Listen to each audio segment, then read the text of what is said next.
That's about as American as it gets, bro. It's American.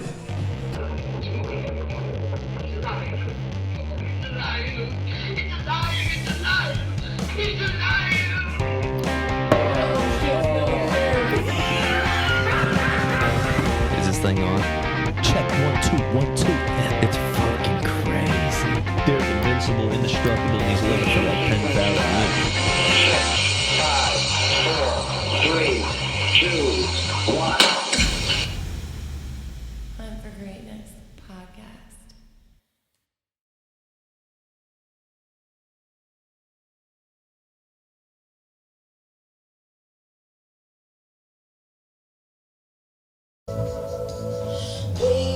Love you, buddy.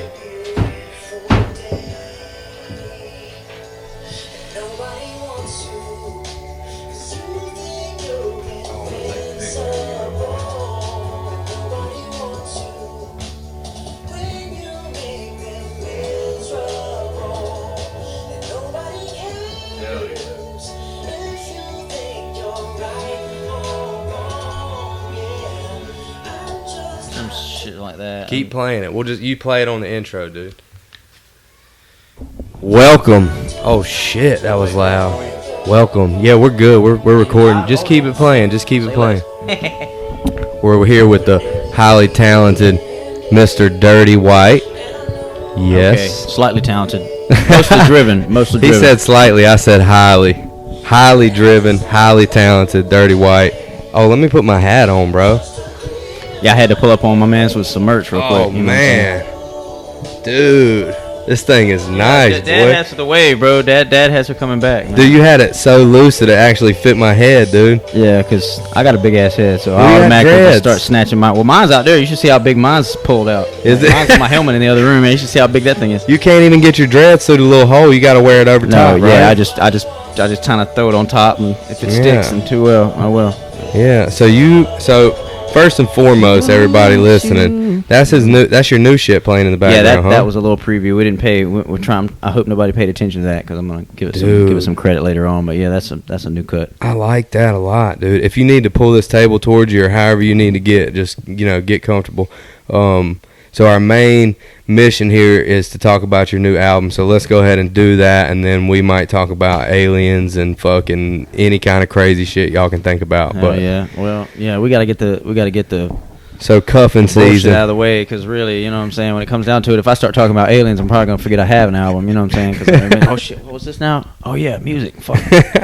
Nah, but yeah. I just How you been? Well, I'm straight, man. I've been a little stressed out dealing with releases and whatever. I feel like my manager told me I have, what did she say, pre-release anxiety or something like that, which sounds like a horrible sexual condition. It doesn't sound like anything to do with music.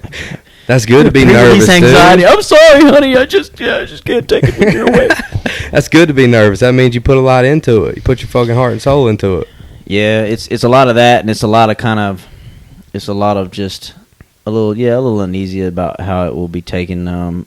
I've gotten a lot of good feedback on my singing in the past, but I dare say that I've never put anything that's this like open, if that makes any sense, or like honest. You know what I'm saying? Well, I shouldn't say that because I strive to be honest in all my music, but I like this is definitely a different take. Like this is the poppiest R&B-ish, thing that you're ever going to hear from me. Like, I don't think that I've ever gone this distance with something that, like, you know what I'm saying, to push it as far as it would go, as far as experimental.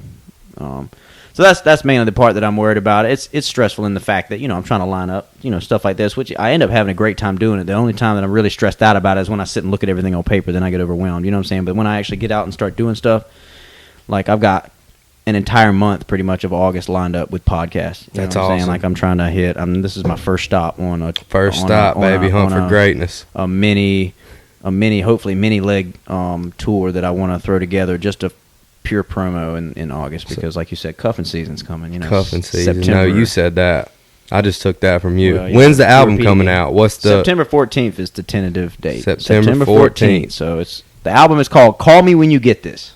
Call me when you get this. It's kind of like a play off of voicemails. I'm not going to be that cliche and put voicemails as intros and outros and all that, like everyone else has done 1,000 times before. But it does kind of have that feel to it. Like, it's a lot of afterthought. It's a lot of recollection. It's a lot of self-analyzation, I guess, and kind of just, little cliff notes, basically, you know what I'm saying? So I feel like each of those songs is a little message to different, depending on who you are and how you interpret it, but for me, they mean very certain things, obviously. So you're dropping the album on Spotify? All platforms. When it drops, it's going to be a whole drop. Okay. I'm working on, I'm not going to say too much because it's not everything's nailed down, but I'm working on lining up a super talented live band. And when the album drops, I'm going to throw a party. And it's going to be a live album debut, and I'm going to literally perform the entire album front to back. Because that's the great part is it's all performable music. There's no, I mean, with no disrespect, but there's no like massive amounts of auto-tune or massive amounts of overproduction that would allow me to, I literally just need 3 or 4 musicians, and we're going to play the That's damn album. awesome, dude. It's that great. I'm really excited about that. Like I said, nothing's really lined up yet as far as, specifics, because keep it hot with you, I'm still working on the last couple cuts on the album. I'm out here promoing, and I'm not even quite done with the damn thing. Dude, you put out a lot of music, dude. I've noticed that. And I haven't even known you probably less than a year I've probably known you. And I just see you constantly putting work out, like putting those songs out, dude. Like, I mean, that's impressive, man, that you can. So you write all your music? Oh yeah, definitely. So you write it, and then you do. So this is what I really want to know. Like, I know it probably happens all different ways, but what's the most common way that a song comes to pass? Like, are you laying in your bed at night and you hear like a beat, or you hear like a hook, or something happen in your life? Like, how does it? Yes to all those things. So a bunch of different ways. It's really hard to nail down like a standard default thing. But there is kind of like, I dare say there's like a bit of a similar process that I do use once I get an idea. That's the main part, I guess, that I could basically start with. It has to be a concept. I have to come up with a one-liner or 1 or 2 lines, something that encapsulates, you know what I'm saying, or simply just a concept. Like I got a song that's already out. It's called Soul Regret. It's actually going to be a reprise of that is going to be included. I featured my homegirl Saint Dre. Shout out sis for the verse. But it was something that came to me when I found out that somebody that I had spent a decent amount of my life being concerned with, you know what I'm saying, for lack of a better word, like really caring about somebody, and I find out that they're doing stuff that behind my back that they claim they would never do, you know what I'm saying, so on and so forth, and I felt a little bit betrayed. And so all of a sudden out of nowhere I get this line in my head. It's like, I don't mean no disrespect, but you are my sole regret, because I probably would have sold my soul for you. And at first I thought it sounded redundant, but then I started humming it to the tune, and I don't mean no disrespect, but you are my sole regret, as I probably would have sold my soul for you. And I was like, oh, wait a minute, wait now. And then this is the whole, so you knew you had the whole something. afternoon was done after that. Yeah. Damn. So how long does it normally take you? Like, when that came to your mind, just let's talk about that song. When that hook came to your mind, is that the hook of the song? Mm-hmm. All right, when that hook came to your mind, like, how long did it take you to actually, like, start recording stuff? Or do you have to, like, write it down on a piece of paper? Or how does that work? Yeah, well, it's to hear it described, it's agonizingly slow. In my mind, the minutes fly by, but, like, basically, in that afternoon when it came to me, all I did was write the chord progression and that main piece of the hook. Okay. And because I knew that, well, I know for a fact that I don't want to put something down if I'm not happy with it, you know what I'm saying? And like forcing lyrics, a lot of great things happen in the moment. I'm not going to deny, inspiration. Like if something goes crazy and I'm like, wow, this is really crazy, and I just do it. Sometimes that happens, but in the case of most songs, I want them to be fairly well thought out. You know what I'm saying? So like when you come back and you look at them years later, there's still there's still something there that's got some real, some grit to it, something that you can digest, so to speak. But so a couple days, hours. It was probably 3 or 4 days before I had the entire thing written from start to finish, and then to record it, then that was probably another week, because you want to get it right. You know what I'm saying? I'm not going to go in the studio and waste my time, you know what I'm saying, singing it 60,000 times because I'm not exactly sure what it's going to do. Nah, you got to take your time, and, with a singer-songwriter type song, you know what I'm saying? Now, I've had bars where, like, that's why I love hip-hop so much, because I have times where, like, I'll get hit with a bar, and I can't stop, and everything around me stops, and then, like, I'll write 32 bars in a matter of 10 or 12 minutes. Yeah. That happens sometimes, and then I've made entire songs out of that, but as far as singer-songwriter, the aspect is concerned, I take my time with it. Well, that's like a damn, how can I put this? That is like it's rare that somebody can rap and sing, right? I mean, it's not a whole lot of people like that I can think of. I mean, like J. Cole, he sings and raps. Mm-hmm. Kanye sings and raps. Wayne sings and raps. But like a lot of guys, like they hire other people to sing their hooks. Yeah. Like Jay-Z and shit like that. Like I think that's pretty dope because I don't personally think I know anybody that raps and actually can sing. You know, rappers try to sing sometimes. Well, and I dare make that distinction, and I mean that's not neither here nor there because I know some rappers that are incredibly talented rappers who have managed to be talented singers. You know what I'm saying? Like anything's possible. Like I said at the beginning, it's effort. It's literally all it is. Like you can have 2% talent, and as long as you push the shit out of it, you push yourself to wherever it can go. You know what I'm saying? So that's shout outs to all the people who couldn't sing and now can sing because you fucking busted your ass. Really? You really think that? Hell fucking yeah. I've watched it happen before my eyes. That's man. crazy because I never would think, like, I would never think I could possibly sing. No, it's whatever you put your effort Really? into. I just feel like you had to be born with some amount. You have to be, some, yeah, that's what I'm saying, 2%. 2%. Like that ain't a lot, that's just dude. a throw. That's my point being, is you don't have to have much. That's crazy. Like, I want to shout out my cousin Sean, KP Colors, real quick. I'm sure he'll see this. But he's a great example of the type of work ethic that it takes to hone your, you know what I'm saying? Like to hone your craft turns out like me and him, we used to play guitars together and sing together quite a bit, like in my teen years, and he was, early 20s and a couple years older than me, and we sang together for, it's probably been 15 years that we've been singing, together around campfires, me and him. But it was only recently, I say within the last 5 years, that I found out that this man was literally up all night long practicing every night for years before he ever like linked up with me and decided to actually like show me that he, you know what I'm saying? Like it was his, like he used to tell me stories of how his father would come in and this man be check on his son, and my cousin be in his room at 2 a.m, playing his damn guitar, and I feel ashamed of myself because at 2 a.m. I'm a fucking sleep. Yeah, that's all I'm doing. You know what I'm saying? And I use that as motivation in a major way. You know what I'm saying? A shout out to him because if I feel like if I put the effort in as 10% of the effort that this man put in, I'd be fucking Kanye my damn self.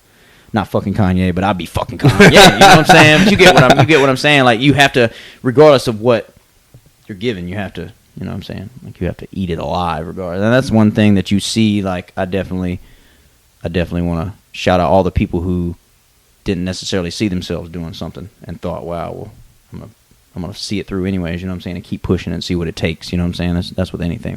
Yeah, and like in my experience with things like that, you always feel good if you see it through. Like doing like wrestling, I hated wrestling in high school. I did it 1 year. I just did it to stay in shape, and I fucking hated it. And I stuck it through. Never won a match. Never won a damn match. Hated those little singlets that you had to put on. Hated it. Never won a match, but I made it to the end of the season, and I'm like, damn, I did it. Right. Like I stuck with it, even though I fucking hated it. Same with football. For the rest of your life, you don't have to say, "Oh, I did wrestling, but then I quit." Yeah, exactly, dude. I did wrestling for a year. Yeah, that is dope. I would have never thought that though, that somebody who like can't sing could put the effort in, like the practice, the time, the dedication, and I mean, I could understand if you could sing a little bit, you could get better, but 2% is not a lot. And hearing that from somebody like you, that's pretty. I have to say that because you know what I'm saying, honestly. Compared to other people, and obviously comparisons are dangerous. Comparisons are really dangerous. That's the first thing I want to say. Preface this statement, but compared to a lot of people, I'm not very talented. You know what I'm saying? Like if you think about it, just be completely honest with yourself and with everybody. I do a lot of shit. I do, but compared to like I can name a lot of people that are like ridiculously talented past anything that I'm ever going to touch in my life. So the point being is, you don't get discouraged about that. You get angry about that in a good way. You know what I'm saying? You're like, oh, well, shit, I'm about to be good as him. You know what I'm saying? Like, I sat down with a buddy of mine during my college career. There used to be this big grand piano in Cape Fear that I used to play. I used to sneak out of my classes sometimes, go and play this damn piano. And my buddy came out there and he had this website. He's like, I found a website that has listed the singing ranges, the vocal ranges of every single like major artist in history. I'm like, well, that's fucking dope. You know what I'm saying? Let's figure out what we can do. So I started touching down on the piano, and I hit my very lowest note that I could hit. And we got that, we marked that, and then I went all the way up in falsetto and hit the very highest note that I could hit way down here. Now, granted, this was like 4 years ago, so I hope my range would have expanded beyond this by now. But it was almost the same as Prince. No shit. Prince had two notes higher on me and one note lower on me. Damn. That's crazy, that was dude. that was a comparison.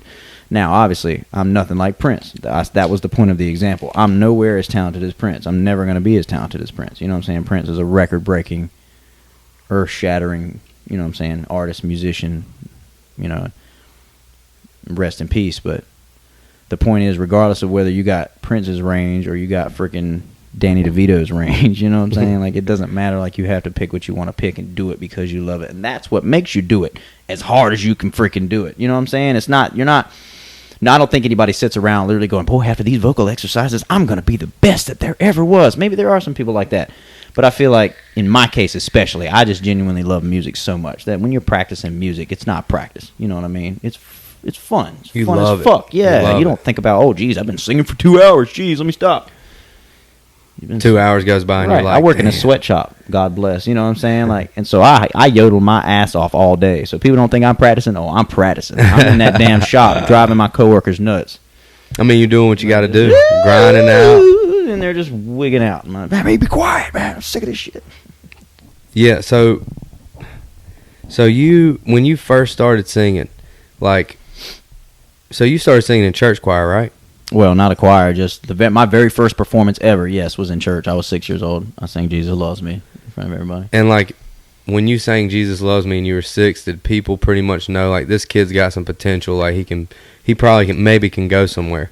I don't think at 6 anybody thinks that. I think at 6 Michael everybody Jackson, just, bro. oh, aren't you cute? Look at you. Well, I wasn't singing Michael Jackson at 6. Yeah. That's my point being. Yeah. It's like, I'm not Michael Jackson. So at 6, I was pretty much, yeah. Yeah. You know how So a at what 6-year-old point were you sings. like, I'm going to pursue this? Oh, at what point?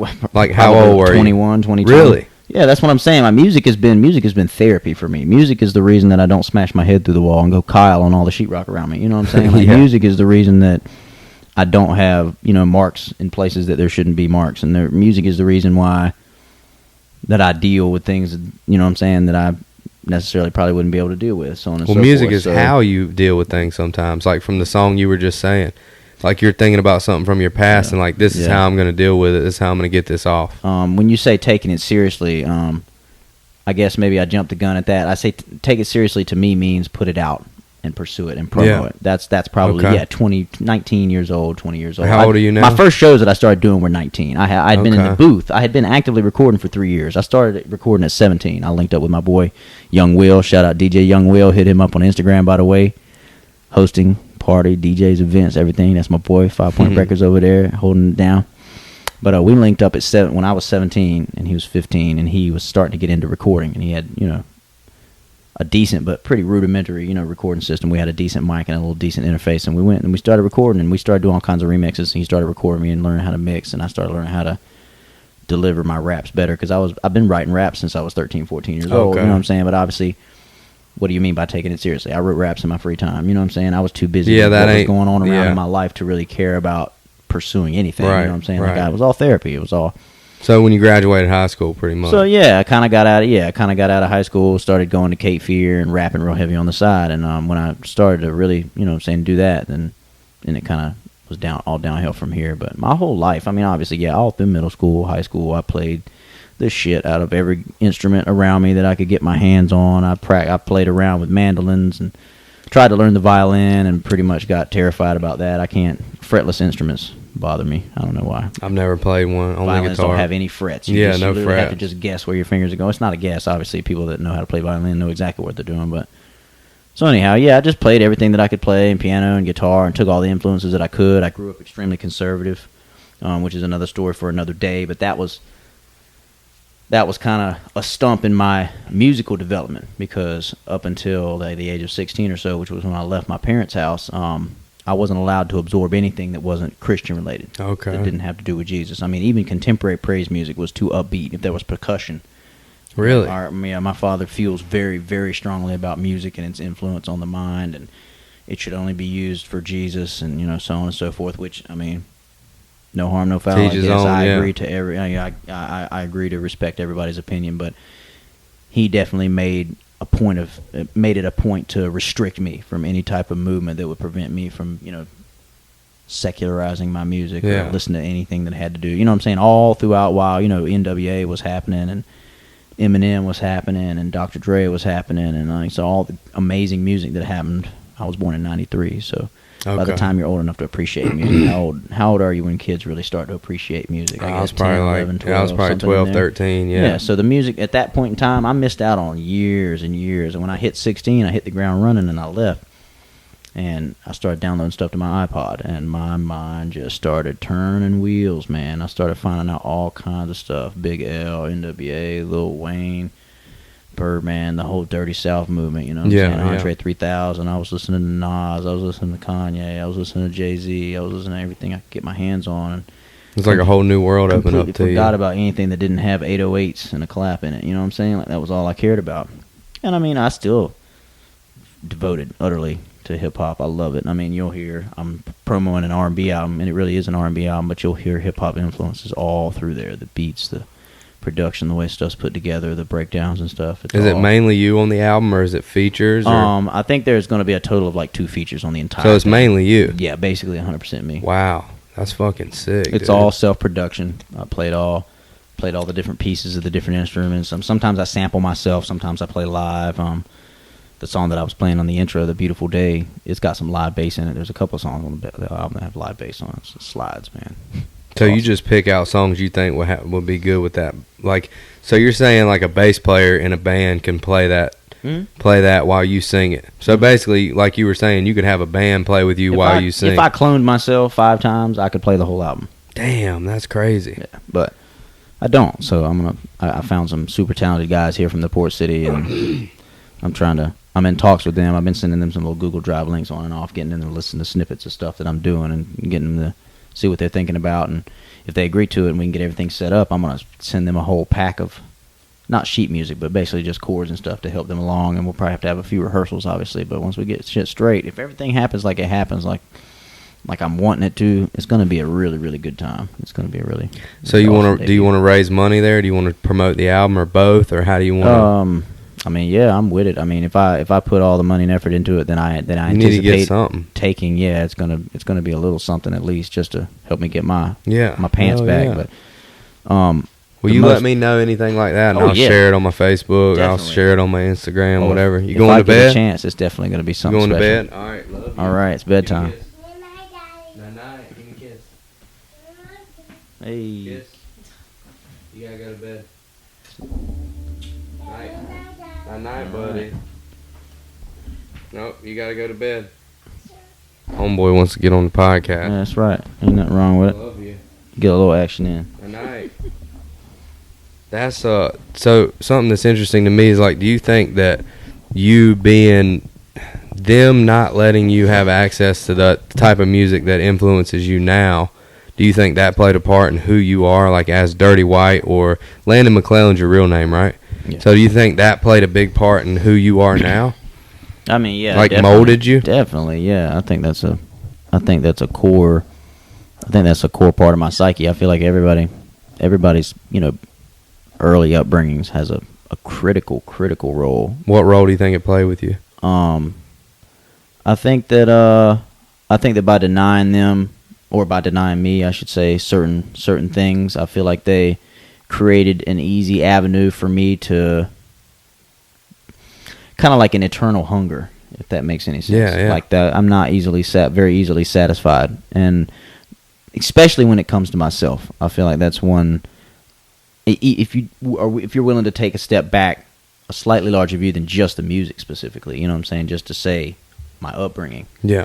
in general, I felt like being a firstborn, being as conservative as as I was raised, and so on and so forth, I felt that it kind of established a permanent, like, I feel like I'm always a shortcoming, you know what I'm saying? Like, and that's not true, and of course I'm not, that's no disrespect to anybody, but I feel like that kind of tended me that direction. It was a lot of sit up, you know what I'm saying? Sit up, pull your pants up. What are you doing? You know what I'm saying? Mhm, A lot of like kind of, because I'm just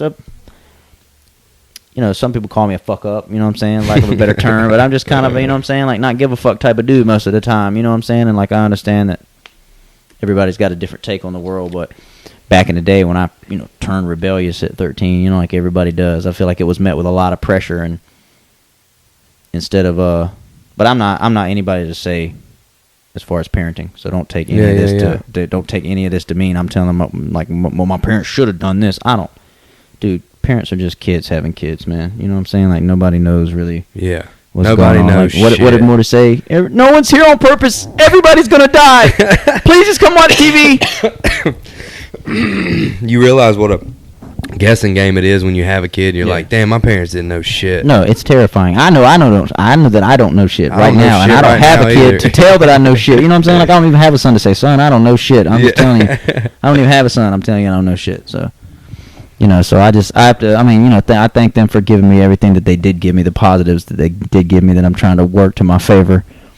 Yeah. And, but I definitely think That's that a good way to look it created at it. a hunger. It created a where I never think I'm good enough for myself, and that's a double-edged sword, because in one aspect of it, it creates the person that you see before me, somebody that you can sit down and be honest when you say, "Wow, you got a work ethic." Like, "Wow, you never sit the fuck down." Yeah. I sit down for this, but this is my work ethic. Yeah, you know what I'm saying? you're This is part of it. working You know now, what I'm yeah. saying? Well, not work. I'm having a blast. We're not bullshitting. But your point, you know what I'm saying? You get what I'm saying. You get where I'm coming from. Yeah. If I'm not clocking hours at my job, I'm clocking hours at the other thing that I love to do. You know what I'm the saying? same way, dude. Like, he comes first, but like, I'm always like, my week's full. That's why I try to talk to people a week before podcasts. Like, hey, look, I'm gonna schedule some shit for Wednesday night. Because if you don't show up, somebody else is going to be in your or spot. I'll Like, do it by my fucking Right. self. Like, anything it takes. Like, I'm gonna keep doing the things I love. Like, I started doing stand up, and that, like, that's why I was asking you about what is your songwriting process, because for me, I wake up in the middle of the night, like at 3 a.m, and I'm like, oh shit, and I'll start think of putting some notes funny in my shit, and you'll phone say something. or a Wow. premise. Like, I'll get a Right. premise, Right. and it's usually after I go do stand up. Like, after I go do an open mic, I'll wake up in the middle of the night and I'm like, fuck, I gotta write that down. Right. Yeah, I gotta write that. Yeah, or I want to develop. that. But yeah, Yeah. man, like, I feel the same way. Like, until I actually get up there and do it, I'm so fucking nervous when I write the shit down. I'm like, that shit ain't funny. It's not. Yeah, I'm like, this, that shit this ain't is trash. funny. You know This what I'm is saying? And then you get trash. up there and they start bawling. You're like, wait a minute. Yeah. Or it fucking could bomb. I mean, that's just part of it, What's dude. the chance you take? That's the chance you take. As a songwriter, as a creator of any kind, you know what I'm saying? Your most hard-hitting content is going to be your most vulnerable shit, the shit that hits Damn. closest to home. And Did y'all hear that it's shit, part of folks? the double-edged sword that I'm talking about, Yeah. because, you know what I'm saying, on one side you got the, oh, wow, he's a work ethic, oh, no, he doesn't do it, oh, man, he's so motivated, oh, geez. But then the other thing is I can't sleep at night. You know what I'm saying? I lay in bed wondering what I could have done right. Why am I fucking up? Why am I still here? You know what I'm saying? What is my purpose? Like, who really cares about anything? You know what I'm saying? And then I get up Yeah. the next day and I smile and I'm back in the studio. Man, you ain't gonna believe this shit I cooked up. Yeah, hell yeah. You know what I mean? So you have to deal with that. If you're gonna swing the sword, you got to duck when it comes back around. Are you in a relationship now? Nah. So do you It's feel not really like irrelevant, but do you feel like that, like, Not the when question, but- when you're in when you're in a relationship, do you feel like the music and the songs you write are different than the ones that you write whenever you're out of a relationship?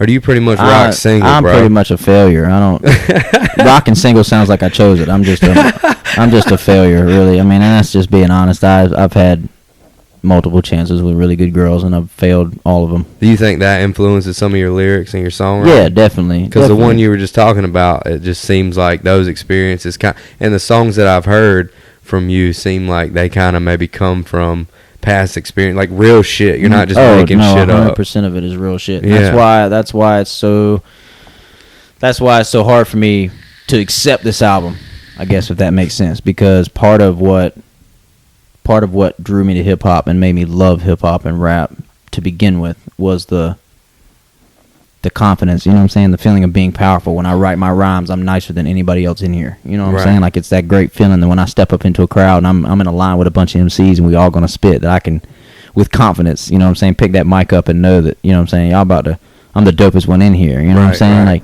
and that's like a state of mind, you know what I'm saying, that hip hop gave me, and I'm forever grateful for that. You know what I'm saying? Like, that I can pick my pen up and know that, you know what I'm saying, I'm free to say anything I want. You know what I'm saying? Like, What made you hip-hop switch loves it everybody. up? What made you write the R&B album? Well, I've always been a singer, and so in today's musical landscape, it's even hard to define what really genre is. You know what I'm saying? To an Yeah, extent, because definitely. there's so many genre bending people. But I wanted to make an album that was basically just focused more on singing than rapping. There are rap verses. I have a rap verse on the R&B Yeah. album. Yes.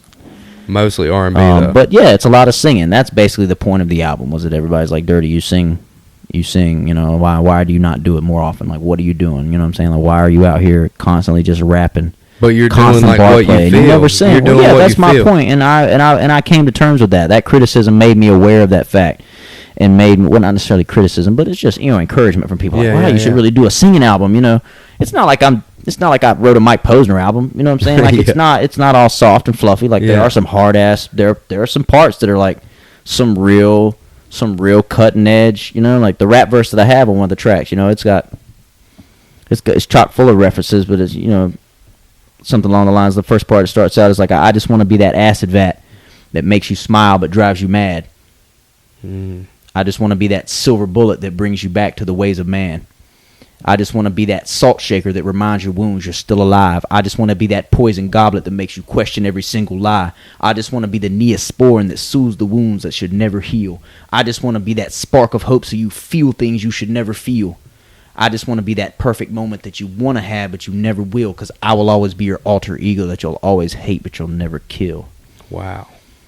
You know what I'm saying? That's one of my rap fucking verses from the awesome. album. But my point being is Damn. like that's Damn, there's I a like point where that. you're so vulnerable you just don't give a fuck anymore, and that's what I reached on this album. That's why I'm so terrified about releasing it. I'm not terrified. I'm God, gonna put that's the shit awesome. out. I That's don't give some a fuck. real shit that you're But talking yeah, about. in all reality, it comes down to it. Like, this is an album where I don't even want to listen to it. I have to listen to it because it's my album. You know what I'm saying? To get the edits and the cuts and shit right. But a lot of this shit I've recorded and I've got it the way I want it, and I put it away. I think that I can't listen to it all day long. Those are the things that set people apart nowadays, because we're so, like, we got a highlight reel of our life all the time on social media, and it's like, oh yeah, his life's probably going great, and then next week that person kills themselves and you never would have known anything was wrong with them. Yeah. So it's like you getting vulnerable. That's the difference between you and a lot of this other stuff that's out there. And it's like, but the stuff that's out there that's vulnerable, that's the shit people really relate to.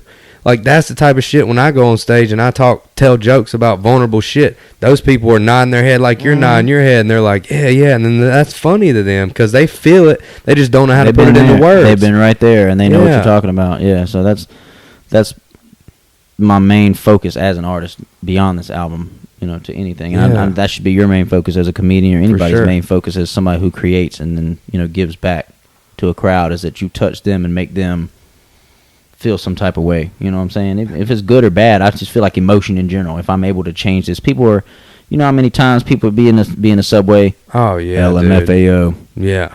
LMFAO. Mm-hmm. They're not laughing. Nah. You know what I'm saying? Like, people that actually to come out of yourself in this day and age, to get people to engage with you.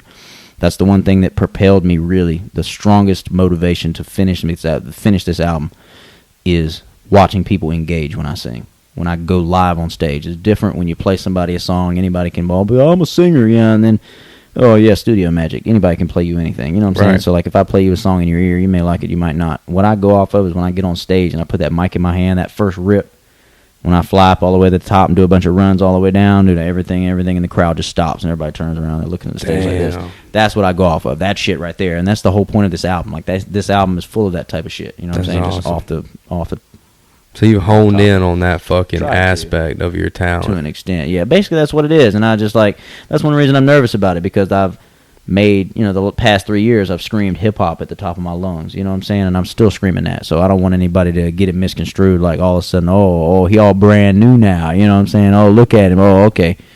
It's not even that. It's just genuinely different aspects of my musical personality, you know what I'm saying? In my opinion, the best artists in the world change their style up and people still fuck with it.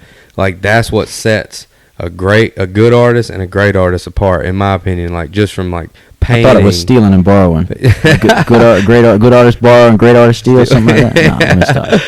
Yeah, but like that's feel what you're saying That's like I mean, when it comes to anything, painting, you can move that table closer. It's pretty good. Like painting or anything that requires any type of art. Like, if you can change your style up and people still fuck with it, it's kind of like, that is, to me, that's greatness. You know what I mean? And I just think that's dope that you're coming out with an R&B. I think it's dope that you hit me up and you're like, hey, I want to do a podcast. I love that shit.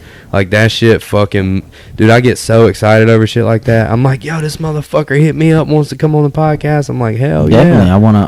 I wanna reach out to everybody that watches, man. Everybody that tunes in, because I see you doing your thing. I'm on social media enough to pay attention. I know that you've been here in this environment. You know what I'm saying? Putting your own version of happiness together. You know what I'm saying? Yeah. Like, you got your own fan base. You got your own interactive people that get on there. So I just want to reach out to everybody that's on there already. Everybody that's a fan of Hunt for Greatness. I just want to reach out to each of y'all and inform y'all about this album and encourage you to, you know what I'm saying, stay on the lookout for it. Go ahead and subscribe to my YouTube or my other, you know what I'm saying, iTunes, Spotify. It's everywhere. All you got to do is Google Dirty F White. It's super easy, but I just highly encourage it. So by the time the album does drop, you're already, you know what I'm saying, geared up to be able to hear about it versus like, oh, what was the name of that album that so-and-so was, somebody was supposed to drop an album, man. Somebody. Just go ahead and get subscribed, you know what I'm saying? Go in there and just click the button so that when you Dirty White drop a new album, oh, call me when you get this. Oh, shit, that was that shit he was talking about. Yeah. Yeah. So you're ready for it. Yeah, I like that. So what helps you out the most as an artist? Like following on Instagram or subscribing to Spotify or Apple Music? What helps me most as an artist is purchasing my albums and merchandise. Okay. Where is that available at? Where can they get it? Dirty F White, any of my social medias. All you have to do is slide me a DM. I ship anywhere around the country. I can bring it to you if you're in Wilmington or surrounding areas. We can link up. I can make sure you get right. You see, he's got his hat on already. He's rocking the official merch. Where's the shirt at? I think it's over your shoulder right there. Here, pick one of those up and hold this up. Yeah, so we got the little gear on deck. You know what I'm saying? We also have like light gray with black imprints too as well. Dope, dude. Those are the standard basic Dirty White tees that I have right now. I'm working on a line of ones that have the front of the album cover on them that are going to drop along with the album. So there'll be some specific like album related merch that comes out when it drops. I'm trying to do it real official. I'm financing everything with the help of me and my management team. We're putting everything together. And shout out Stay Rooted Music Group. I should have opened this whole conversation up with that. Stay Rooted Music Group. Stay Rooted South. Castle Hayne. Go book your sessions with Breeze Davis. Go book your sessions with Tut Grady. They got the best sound over there. They recorded this entire album right there in Stay Rooted Studios. Also, shout out my boy Mike Amabuya. Mike Amabuya is in Atlanta, and that man is a wizard as well. You can hit him up. Mixes by Mike Buya on Instagram. He makes my singing voice sound like no other.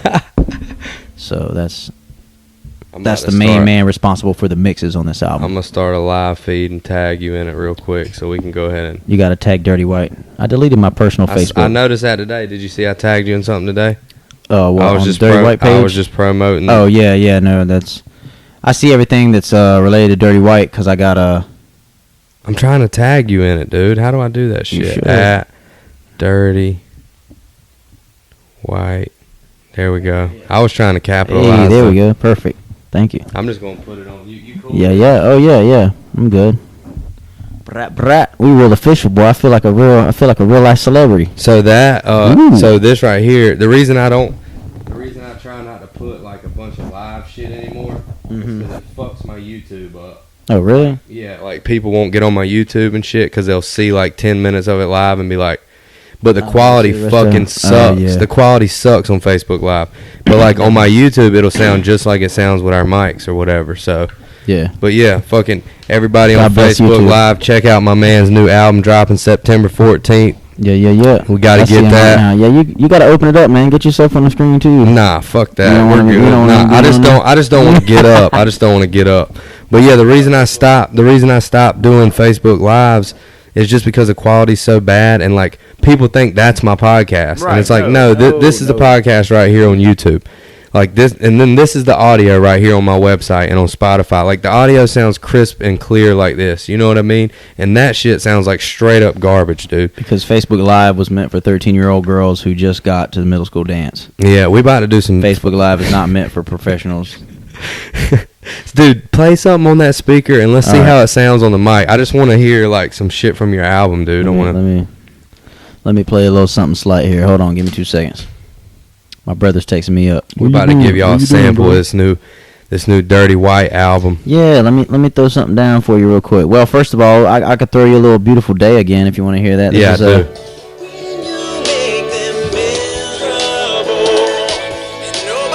Yeah.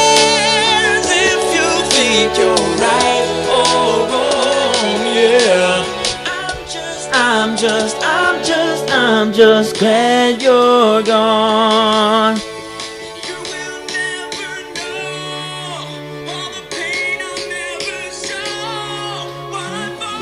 Wow. Dude, that's so different than what I'm used to hearing, dude.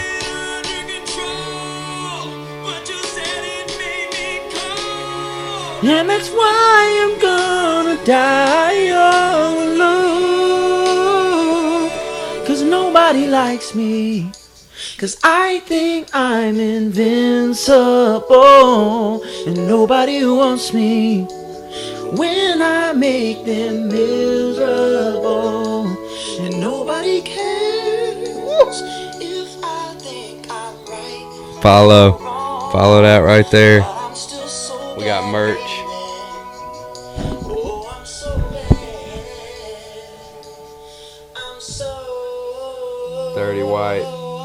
DirtyWhite merch on deck. Everybody on Facebook, my man's got a new R&B album dropping September 14th. I know you've heard him rap, but you ain't never heard nothing like this from DirtyWhite. So that's what we're doing here. We're promoting. If y'all want to hear the whole podcast, I'm dropping a YouTube link in probably about 24 fucking hours. So y'all click on that and listen to it. It's fucking great. It's interesting. Highly talented individual right here. So we're going to continue on our fucking podcast. Okay? Everybody, suck me dry. Sorry, dude. We had to get on Facebook real quick, everybody listening. Because that's where I guess that's where all the people are at, I guess. I don't fucking know, dude. I fucking hate Facebook, to be real with you. Yeah, Instagram's way better. That's why I deleted my shit, man. That's why I deleted it. So Facebook is nothing but drama, man. Dude, Facebook blows. Super drama. But Instagram, I really do like Instagram, though. It's just more like fucking... It's more focused on art and less focused on drama. It's no statuses. It's a photo. You have to have a photo. There has to be a... That's why I like it so much. Yeah, the core concept around Instagram is different than Facebook. Facebook is designed... Like, you open up Facebook, it says, what's on your mind? I don't... Fuck that shit. Encouraging all these retarded-ass people to just say whatever's on the top of their head. I don't want to hear what's on the top of your head. You got an Instagram account. You have to take a photo of something. Go get a fucking diary if you're just going to write this off the top of your head. And you keep it in a drawer locked away and nobody reads it but you. Keep it in your drawers. In your... Yeah. You should put it on a piece of paper and fold it up and insert it very deeply into your anal cavity. Nah, let me stop. I had a Facebook for years, man. I can't take anything. I can't hate on anything too super seriously, but I also feel like it's very important. One thing that has come back around, ironically, in concept, but one thing that has led to the creation of this album was trying to change my own life and the way that I'm feeling about certain shit and the way that I'm looking at certain shit. You know what I'm saying? So, like, getting off Facebook was a really good start to that. Like, I've been off Facebook for, I don't know how long it's really been since it officially deleted. I want to say probably like 4 months now. That's pretty impressive. I'm so fucking happy. Oh my God. Snapchat's gone too. Snapchat's deleted. I deleted my Snap. I'm so fucking happy, dog. I can't deal. I'm not, I dare say I'm like overall a happier person afterwards. That's awesome, like, man. I'm not gonna That's why I started everything this is grand and podcast. beautiful right now. You know what I'm saying? But like it's definitely those two things. Wow. Like holy shit. Wow. Twitter and Instagram is really what's popping because of music. You know what I'm saying? Like I'm not. So Dirty F White on Twitter? I'm pretty Dirty sure F White on Twitter. follow Well, you I on have. Twitter. Yeah, that's what I'm saying. Like, there's an official Dirty White Facebook page. I just deleted my personal shit. Yeah. Like, I have a Dirty White page. There's definitely a page for the music because One I don't word, wanna, Dirty I didn't White. want to disrespect anybody who already follow. You know what I'm saying? Like, I want to Right. show love to 100% love to everybody that's still on Facebook and still follows my page. You know what I'm saying? By all means, if that's where you're at in your life and you're digging Facebook, eat it up. Everything that goes on all my other social medias goes on my Dirty White page too. It's all Facebook's the the same. new MySpace, bro. Yeah, basically. It's coming. I'm telling you. I hate to say it like it's that gonna be because I a thing swear of to the God, past, but yeah, dude. that's to an extent. But so all right, now let's get into some fucking weird shit, Dirty White. Let's go. So where do you think technology is going? Like as far as Technology? technology, as far as interacting with other human beings, like we do on social media, like it can't stay at Instagram forever. Like where is it going? What's going to happen in the future? I think it's going to turn into, well, I don't know, maybe I watched too many movies, but I think the inevitability is human augmentation. Like injected into your own body, Something. like a computer chip, Something. under your skin. Necessarily, yeah, whether it's like VR or whether it's something that you can, augmented reality or something. All I know is that's just following a general trend because what has the general trend been? Compactability.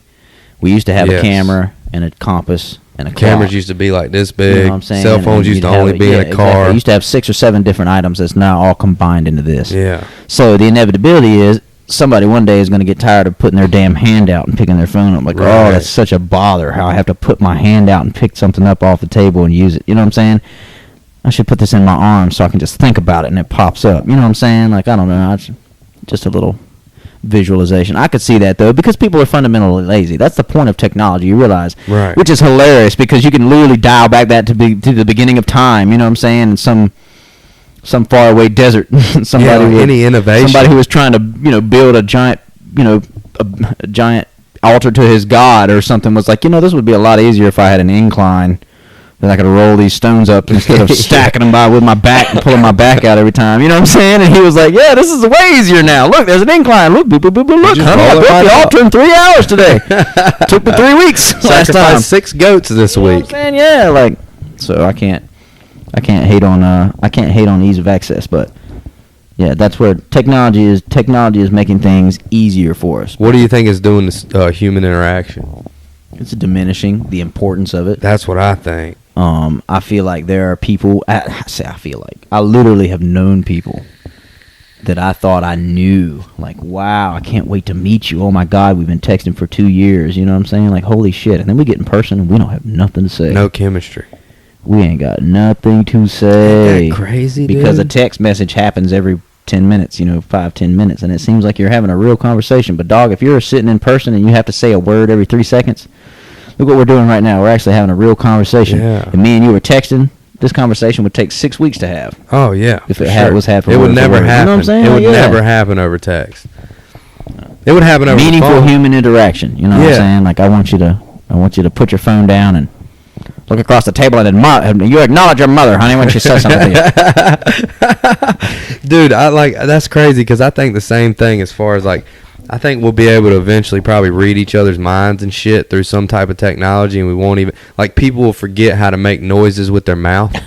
Like, dude, but here's the flip side of it, dude. Here's the flip side is like that lack of human interaction makes it so much more special when you actually go out and do something like live music or live comedy, or you see people get up there with a microphone and they're talking to you, or they're saying something that touches your spirit live. Like it's not something you're watching on a little screen. Like it's real life shit. You know what pisses me the fuck off is like motherfuckers will be out there watching fireworks and have their phone up videotaping it. They're never going to watch that shit. Nobody's ever going to watch that shit. No. And then you just squandered the entire fucking moment that you could have watching fireworks. You could have been in awe. You could have been at one with the universe there for a second. Yeah, but instead you had to record it so you could show your step uncle next week for 5 seconds. And he don't even want to see it. He's half blind. He didn't Uncle want to give a George shit to don't start want to with. see Yeah, it. he's like, Fuck those fireworks, boy. What'd you do this week? you do your homework. Yeah, dude. It's like, but so I've never had like a moment with the universe on my cell phone, but I have had them like looking up, and that's like another thing like I wanted to talk to you about as far as like, dude, it blows my mind to think about how big like space and the galaxy and shit is. Like, do you think that there's life on other planets or life out there? Do you think it's ever been to planet Earth? I dare say it's here right now. You do? You think it's here right now? I would think so, yeah. I think just purely to the simple fact where Earth is...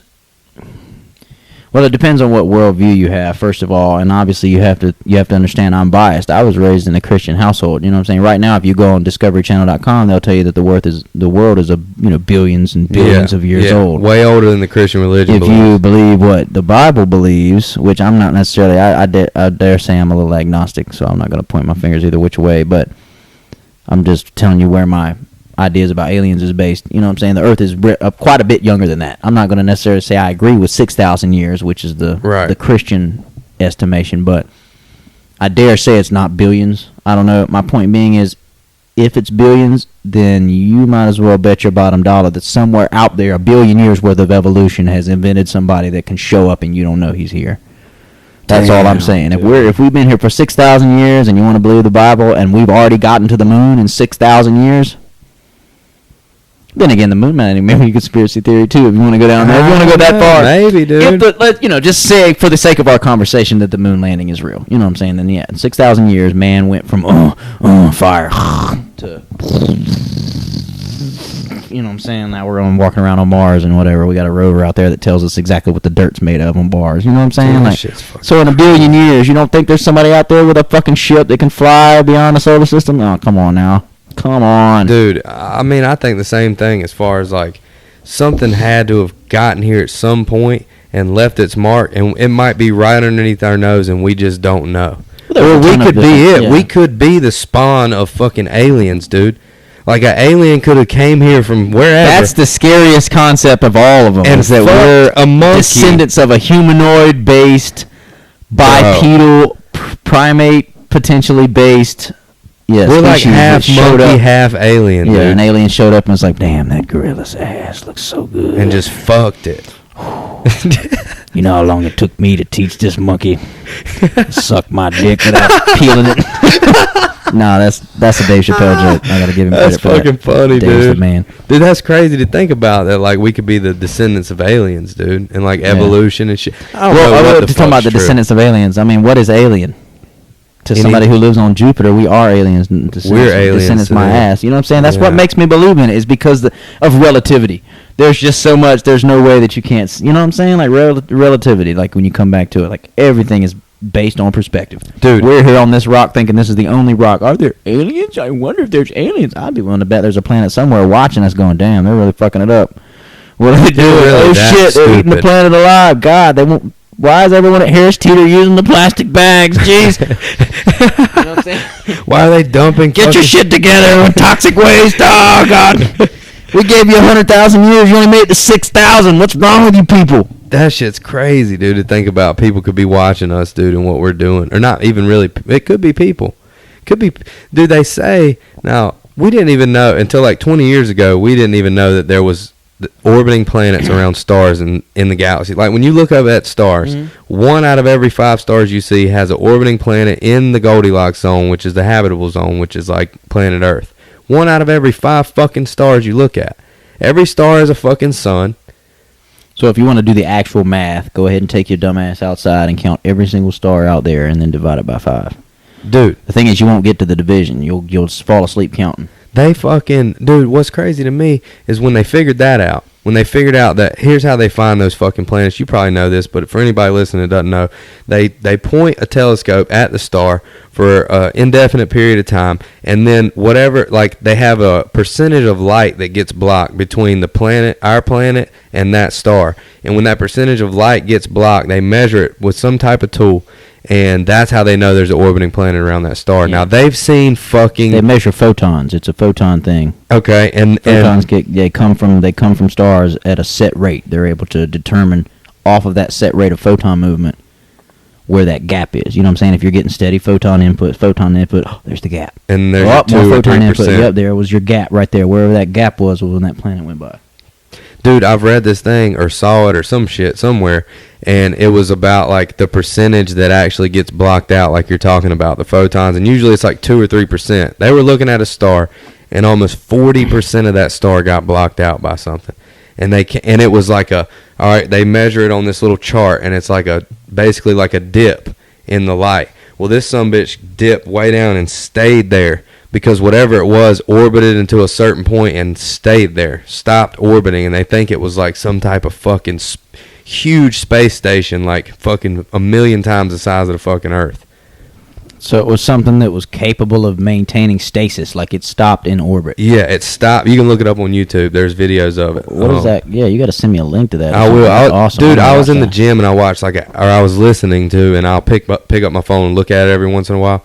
But I was listening to this thing, and it was about these fucking fighter jet pilots, and they were flying, and it's on the news. It was on the news like 2 weeks ago, dude. It was fucking, it's brand new. These guys in these fighter jets, they're fucking flying, and they see this little dot. They got a video of it. There's this video, and this little bright, little tic-tac looking dot, and it drops from like 80,000 feet to 10,000 feet in like a second.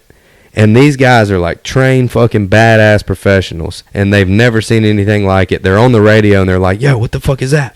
Like, they're cussing and everything. They're like, what the fuck is that, Jerry? Or whatever the other guy's name is. They can't figure out what it is. Damn. But it's on the news, dude. It's That's like awesome. Dude, there's videos of it, and it's like this little orb looking thing. And it just drops down to there.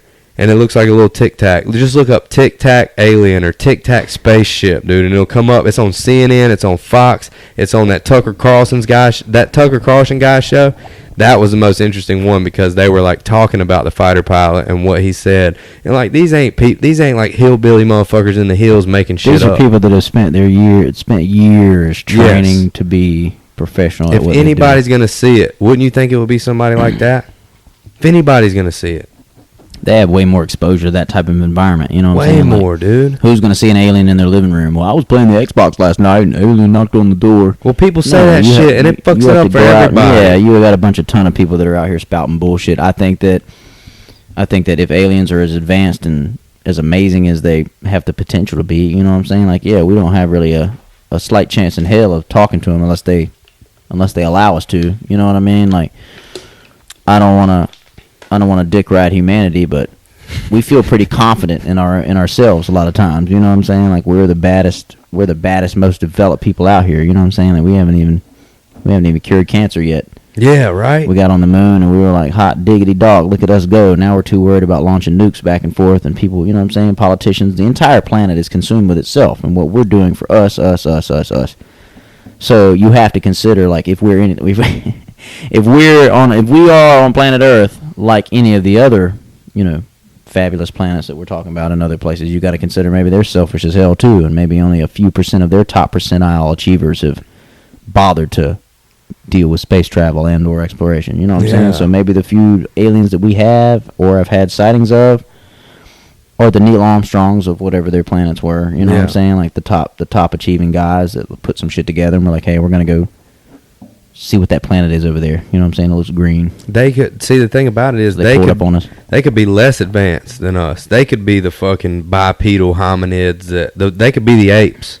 Like, they may have never came here. The closest planet with something living to us is fucking apes, and they're like evolving. They're in their early stages of their planet, so it could be like that. They might not even be able to fucking speak or have language. There's so many possibilities out Or there. they might be so evolved, like you were talking about earlier, that they communicate without even making noise. Yeah. They have some sort of They're like, what are they? telepathic And then connection. they've forgotten their history, that where they came from, if they even came from the same place as us, which they probably, you never know. And they could be like, why are these people making noises with their mouth?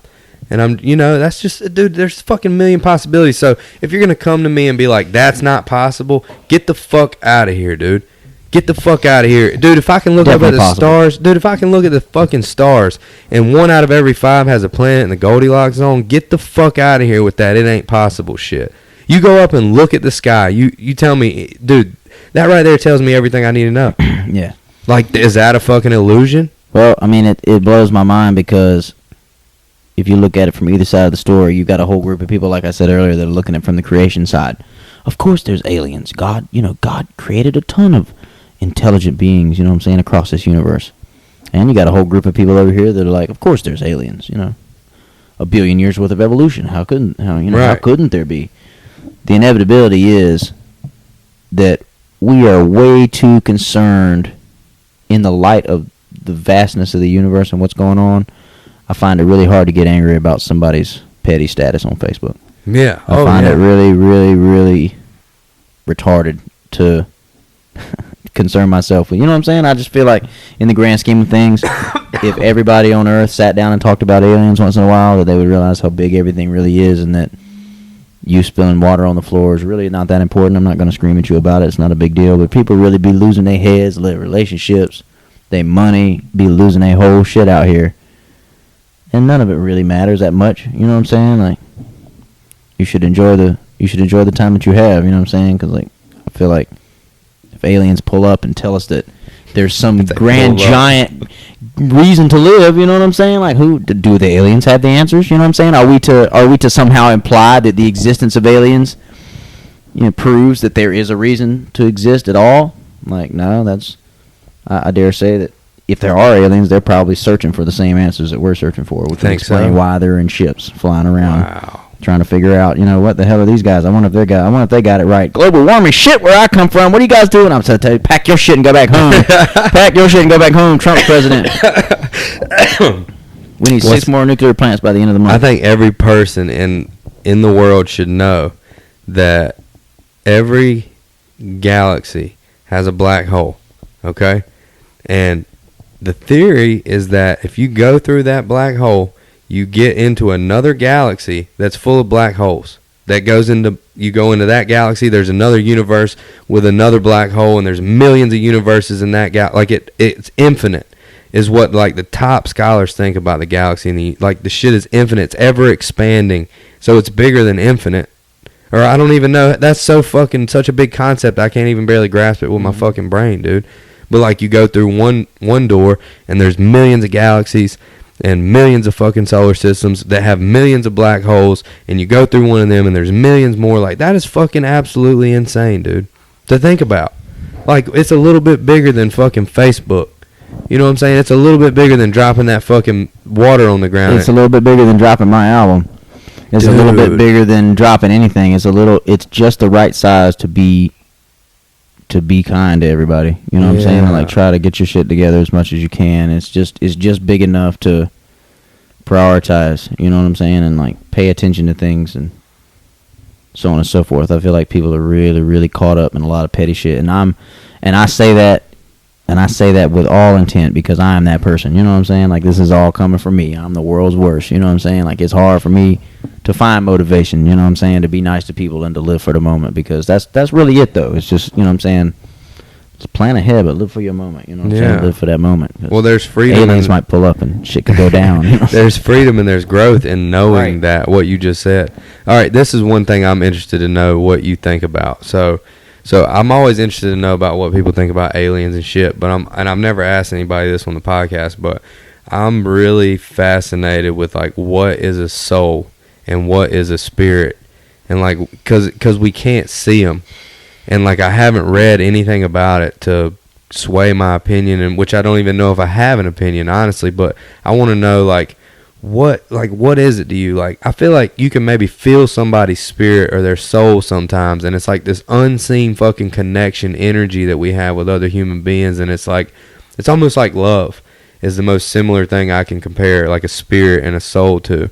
It's like a feeling that like you can feel without me even saying anything. Like, you could see a spirit or a soul exuding off of somebody sometimes. A vibe. But like, some people call it a vibe or whatever. Yeah. I don't like the term vibe though. It's just, it doesn't do it justice. Vibe is kind of shallow. Yeah. For me, it doesn't do it justice. But like, what do you think? Like, what the fuck is it, dude? Like, what is in us that makes us who we are? Like, our soul, our spirit, is our brain. I don't know if I'm qualified to define it with the English, really. I just want to know what you think. I think you're pretty much dead on with saying that they all share a common denominator. I think what you just described is a massive portion of what people call religion and or spirituality. I think that energy, I think that's the basic, honestly, if I had to pick any of those words that you said earlier to be the most specific as far as my belief, what I understand, the way that I feel and interpret, energy. It's energy. It's energy. And if you're alive, you have energy. Right. You know what I'm saying? And when you die, your energy gets passed on. Because, I mean, that's a common law of thermodynamics. Energy in a system exists regardless. You know what I'm saying? Like, if you got a city,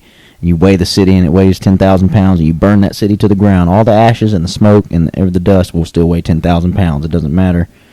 Wow. It all energy is maintained. You know what I'm saying? Nothing is created or destroyed. So just purely off of the strength of thermodynamics, theoretically, yes, all energy exists and cannot go anywhere else. When you pass, the shell of that energy, yes, descends into the ground, and that's a terrifying thing to say, because to a lot of Christians that destroys their entire concept that, you know, grandma's in the sky looking down on me type thing. You know what I'm saying? It's impossible to do that if it's literally just energy in a shell. Now, as far as what binds that energy to that shell, that's what's really hard to define. How does that energy bind? You know what I'm saying? Who decides what energy gets bound to what subject? Like, who makes you who you are? Like, what makes you... Right, exactly. Why? That's really the undefinable part. But I agree with the energy. That's the one word that I would have to say out of all of them. Energy. It's undeniable, and that's the whole... Trust your gut is just a funny way of saying. If you agree, some energies go together. That's the thing. Some energies go together. Some energies just don't.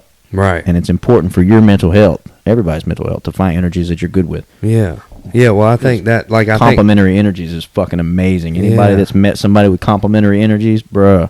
Yeah. Yeah, for sure. And I think, like, love, even, like, when you love somebody or you have love for somebody, I feel like it's almost a transferable energy. Like, I can, like, do something for you, like as a friend or my girl or whoever or my son, and like I feel like this is kind of like hippie, kind of whatever the fuck, but like I feel like you can transfer that love energy to another shell almost. Like you were saying, like what binds that energy? Well, it's almost like a CD at the bank. The way I look at it, every little, like if you got, you know what I'm saying, if you do something nice for your girl or you do something nice for your son or whatever it is, you make a little deposit. You know what I'm saying? You're not giving them your whole energy, your whole spirit, nothing like that. But you make a little deposit. You know what I'm saying? You keep throwing those little quarters at them, and one day you realize you'll pass away, and your son is full of all those years. Damn, that's crazy. Of all those deposits, and he gets to live with that. He gets to draw off that for the rest of his life. All those quarters, all that energy that you gave him, all that shit that he remembers of you, and actively will be in his mind. That energy recycled, and he gets to use it. Well, that I feel like my granddad did that, and I had pictures out here. And that's what they mean by old soul. A lot of people, Old soul. You know what I'm saying? There's a ton of technical ways to describe old soul. So I don't want to sound like I'm taking anything out of context, but it's a similar concept. An old soul is someone like, you know, you inherited some energy from somewhere. Now, you may not have gotten it from your dad. It may have been dormant. I feel like some people don't know how to use their energies correctly. That may be a very important part of it. You may have energy buried in you that you didn't even know how to use, that your son gets, that maybe from your grandpa's grandpa that's been dormant for however long until it's needed.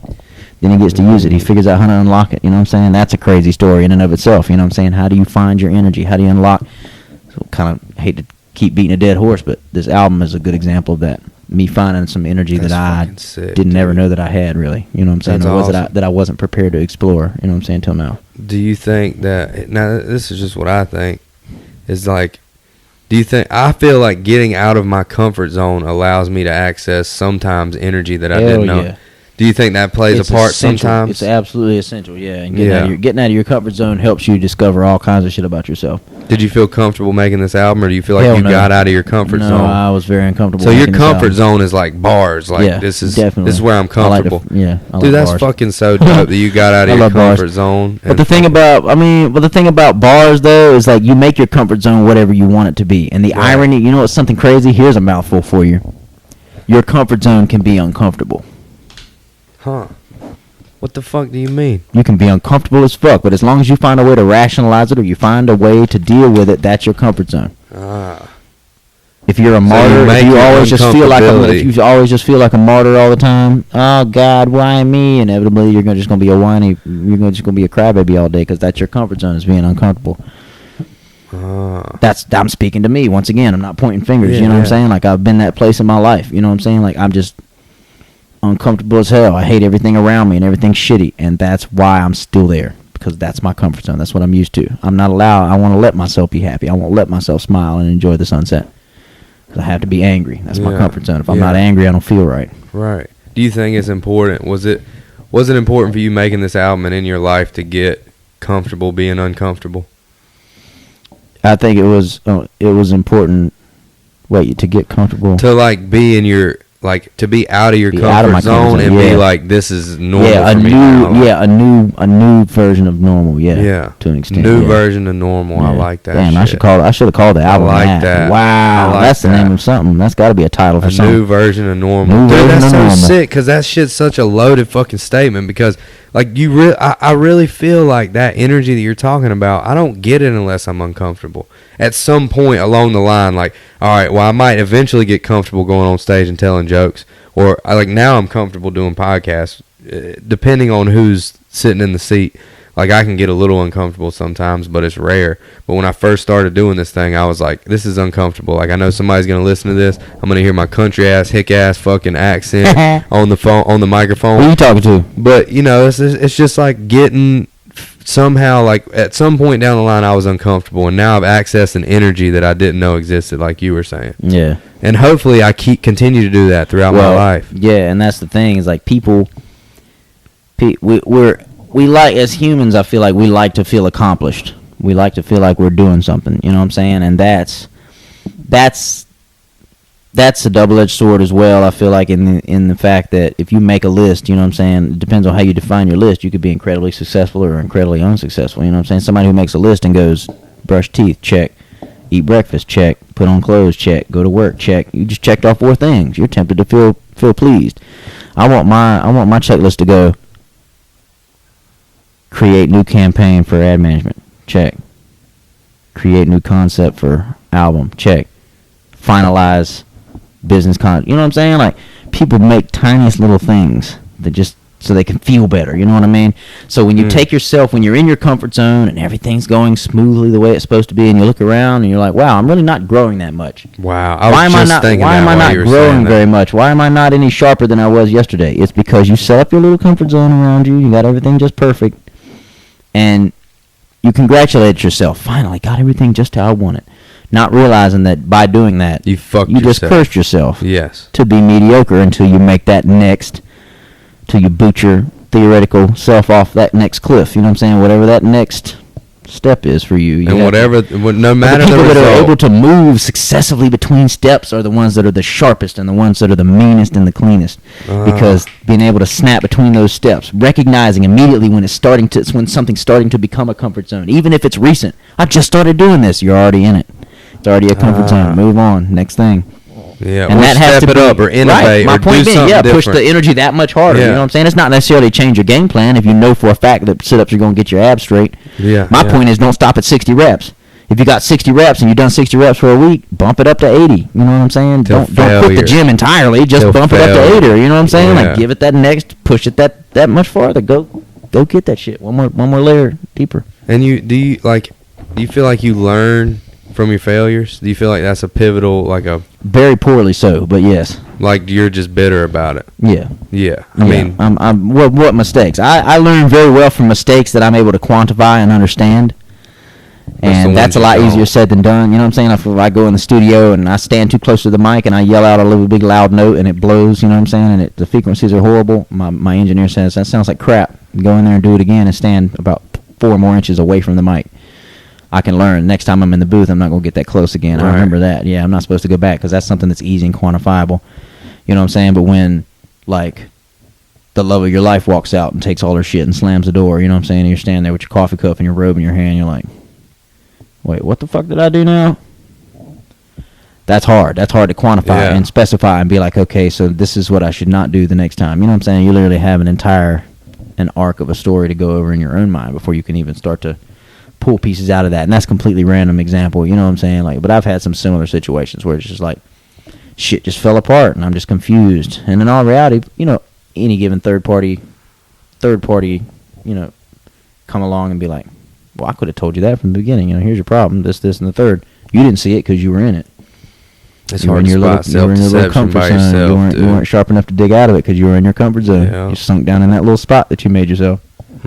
That little bed that you made, you know what I'm saying? Get all snuggly and warm, and you start to realize that it's not all great until you take advantage of the situation that you're given. You know what I'm saying?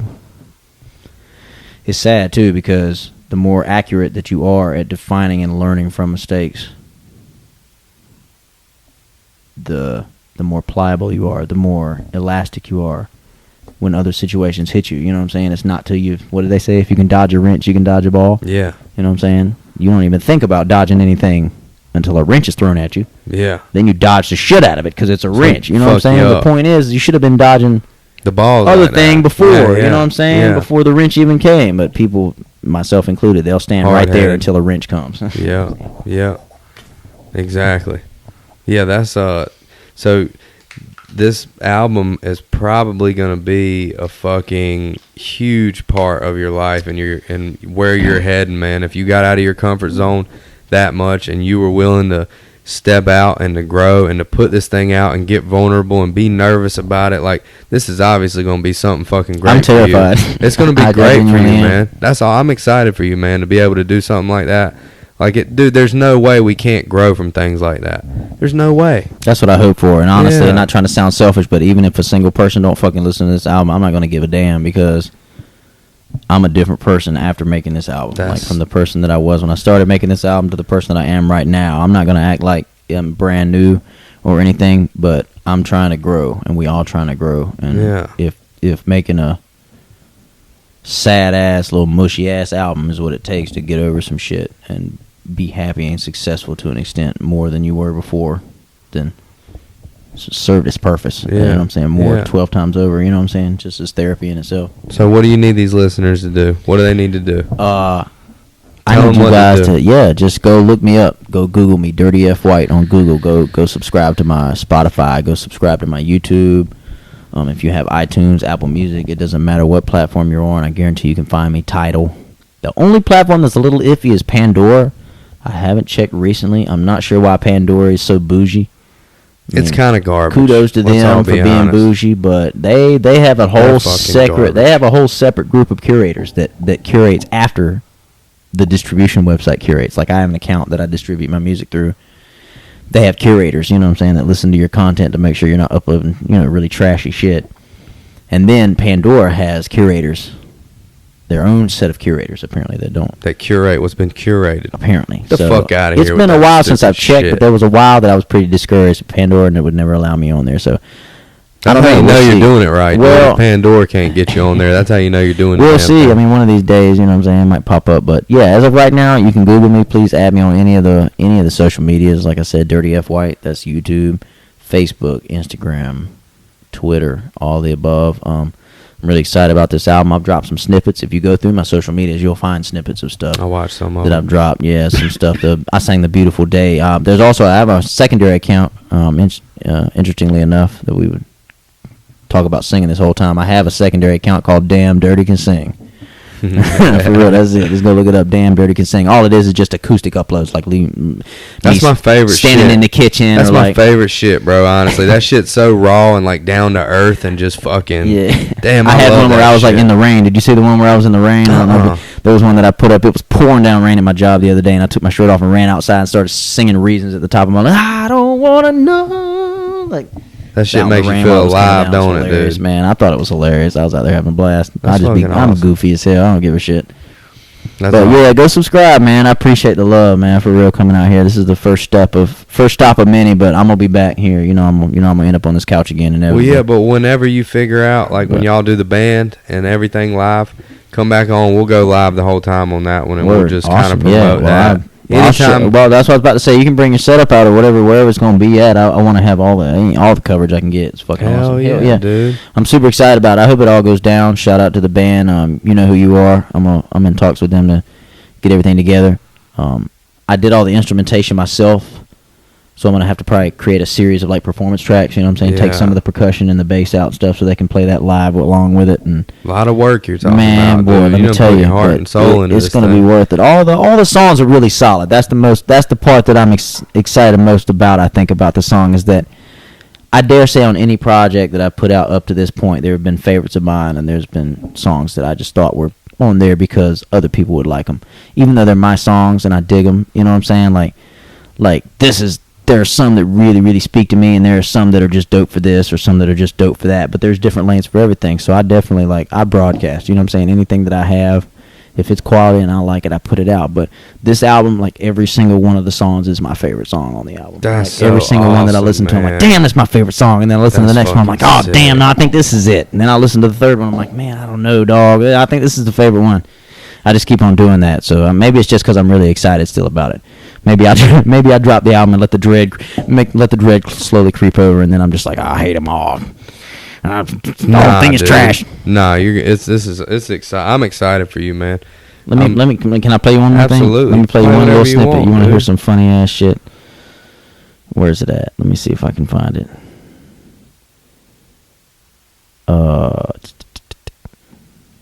Here we go. This is that Young Together song, the rap verse that I rapped for you earlier. That for sure. I actually previewed this song at my mixtape release party for the Fourth Wall, this project that I dropped. I had a mixtape release party at Stay Rooted Studios, and I actually performed this song live, the first time that anybody had really ever heard it, except for close homies or the engineers or whatever. And I felt like people were really fucking with it. It's really dark, but it's really really poignant. I like that word, poignant. Poignant. Let's see if it'll play. So you got all your shit up on your phone? Or are you streaming it through your... This is my Google Drive. Because my process in recording my albums, I don't really deal with MP3s until the very end. Yeah. Everything's WAV. It's a higher quality file, and it's also a very large file. WAVs are huge. Takes forever to download, already, yeah. But so everything is... Most of my files right now, as far as my phone, are based around my Google Drive, so that I can That's what So I got to I can convert get it. all this shit to MP3 in order for it to sync. Yeah, exactly. 'Cause it just takes forever to fucking. It won't even load it on my webpage, dude.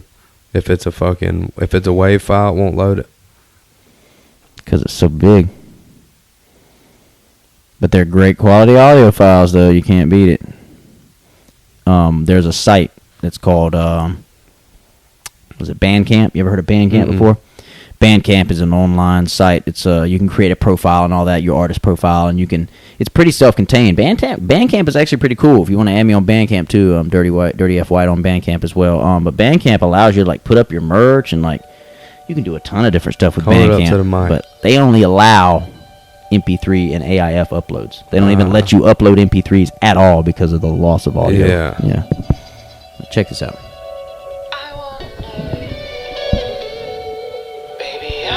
There we go. You almost had it.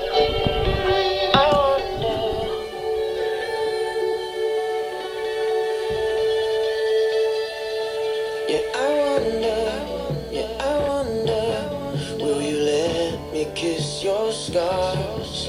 And I wonder, will you show me who you are? I've been waiting on the moment when your fear was overcome. I've been patient, cause I knew my love would leave nowhere to run. And it's painful to watch you die inside, but you fool the rest as you try your best to keep yourself alive. Let's die young together, ashes in your arms. I'd perish like the phoenix just to keep you warm. Let's die young together. I can't see no wrong. I'd rather lie beside you than watch you die alone. Let's die young together. Yeah. Let's die young together. Yes, y'all not ready for this. Yeah. Take it off the line. Wait. I just wanna be that acid vat that makes you smile but drives you mad. I just wanna be that silver bullet that brings you back to the ways of man. I just wanna be that salt shaker that reminds your wounds you're still alive. I just wanna be that poison goblet that makes you question every single lie. I just wanna be the neosporin that soothes the wounds that should never heal. I just wanna be that spark of hope so you feel things you should never feel. I just wanna be that perfect moment that you wanna have but you never will. Cause I will always be your alter ego that you'll always hate but you'll never kill. Like painful to watch you die inside, but you fool the rest as you try your best to keep yourself alive. Let's die young together, ashes in your arms. I'd perish like the phoenix just to keep you warm. Let's die young together. I can see no wrong. I'd rather lie beside you than watch you die alone. Let's die young together. Yeah.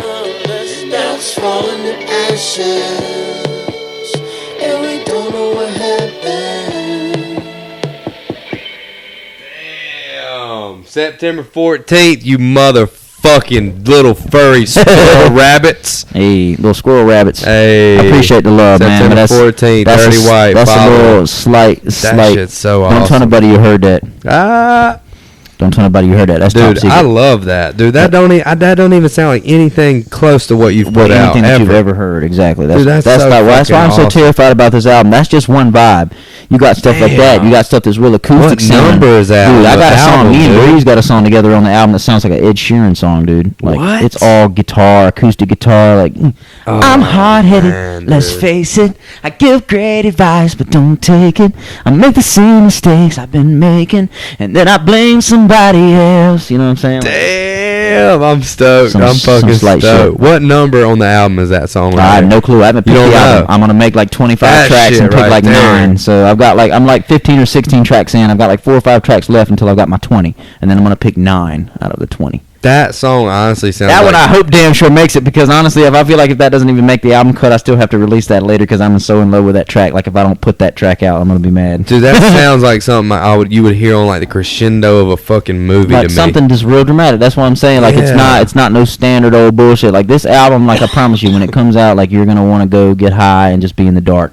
Damn, put your that's headphones on or put a good speaker on, and just listen. This is not something you bump at your job. Oh yeah, I heard your album, bro. Nah, go listen to it. Listen. Vibe to it. Let your energy fucking mesh with Hear it. what it says. Let's die young together. Ashes in your arms. I'd perish like the phoenix just to keep you warm.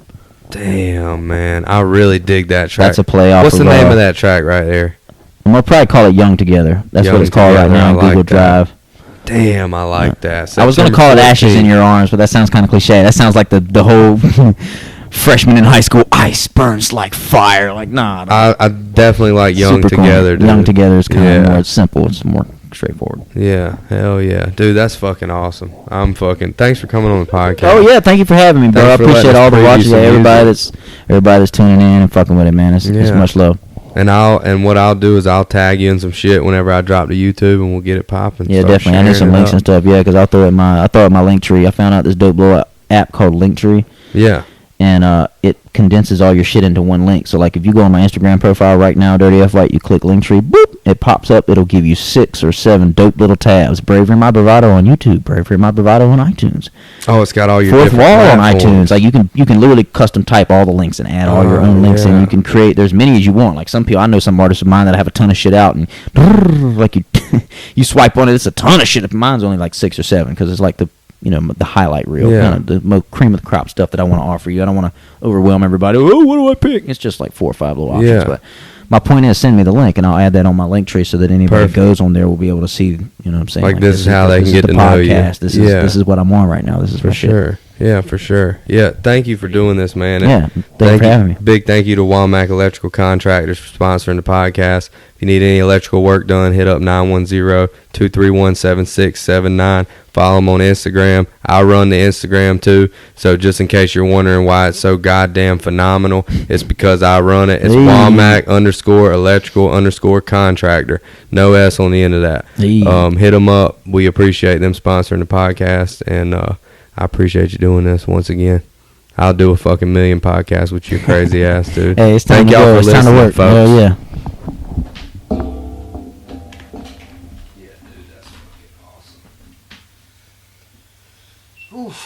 Well, success.